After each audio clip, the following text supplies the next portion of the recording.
Magandang tanghali po, Yusek. Merong lumabas na Pulse Asia survey na nagpapakita na malaki po yung ibinaba ng approval at trust ratings ni President Marcos. How concerning is this for the President?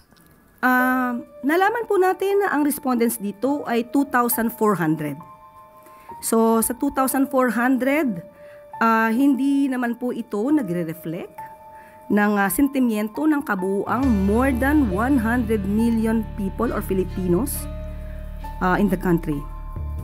But dahil nga nakita at nabanggit natin itong mga fake news, sumasalamin din po ito sa impluensya ng mga fake news na nagkakalat. So, kung ang mga tao man na ito ay nagbigay ng kanilang mga opinyon, maharahil ay bunga ito ng mga fake news.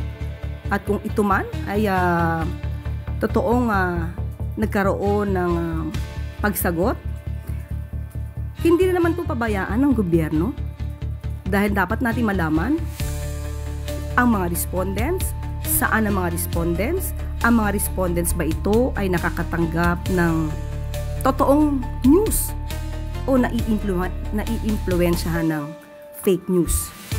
So ang mga respondents ba na ito ay hindi nakakarating ang tulong ng gobyerno?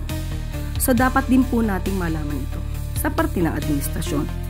At kung ano man po ang nagiging desisyon ng Pangulo at ng administrasyon, at ito'y magre-reflect sa isang survey na naisin pa rin po at ipapatupad pa rin po ng Pangulo kung ano ang nasa batas, kung ano ang tama, at hindi kung ano po ang sasabihin sa isang survey.